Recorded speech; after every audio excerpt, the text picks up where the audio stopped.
ஒரு சேத்தை போல உங்களை மூடுகிறது.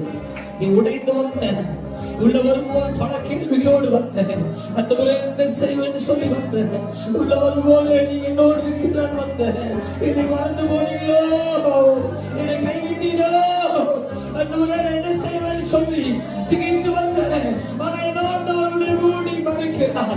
என் ஜனமே, தேவ ஜனமே, என் ஆண்டவருக்கு சேர்த்து உங்க மேல அவர் மூடி மறைக்கிறதை பார்க்கல. அவரோட சேர்த்து இந்த ஆண்டவர் மூடி மறைக்கிறார். மூடி மறைக்கிறார். என் உலகில அந்த மேல அப்படிப்பட்ட பிரசன்னம், அப்படிப்பட்ட பிரசன்னம்.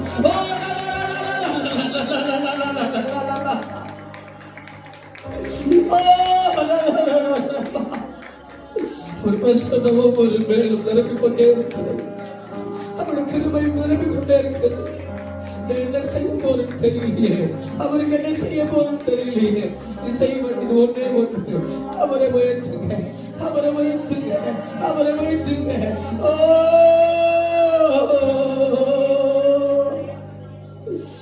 ஒருவரும் சேரா ஒளி வாசம் செய்திடும் எங்கள் தேவனே. ஒருவரும் சேரக்கூடாத அந்த ஒளி, மெய்யான ஒளி, ராஜாவுடைய பிரசம். ஒரு சூரியனை போல பிரகாசிக்கிறார் ஆலயத்தில்.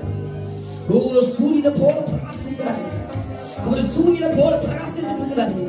அவர் சூரியனை காட்டுல 1000 மடங்கு பிரகாசிக்கிறார். பயங்கரமான வெளிச்சம் இந்த ஆலயத்தில் எழுதியிருக்கிறத பார்க்கிறேன்.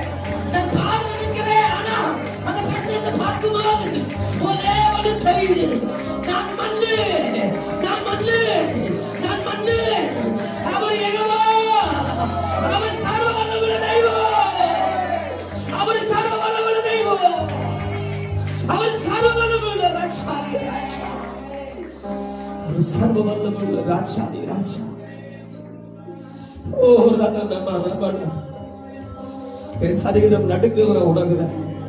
எங்க எலும்புகள் நடுங்கிறத உணர்கிறேன். என் மேல் தோல் நடுங்கிறதை உணர்கிறேன். நான் நடுக்கு தோல் நிற்கிறத உணர்கிறேன். அநேகர் அப்படிதான் நடுக்கு தோல் அவர் ராஜாவுடைய பிரசன்னத்தை உணர்ந்து கொண்டிருக்கிறீங்க. ஓ சரீரம் எல்லாம் அந்த பிரசன்னம் அலையலையா அலையலையா நிரம்பிக் கொண்டே அலையலையா பிரசன்னத்தை அனுபவிங்க. ஆனத்துக்குள்ள போங்க, வீச்சானத்துக்குள்ள போங்க, உணர்ந்து கொள்ளுங்க அவரை, அவர் உணர்ந்து கொள்ளுங்க. கரத்தை அவர் பிடிச்சுக்கிறார், கரத்தை பிடிச்சுக்கிறார். அடிக்கடி விழுந்து போகிற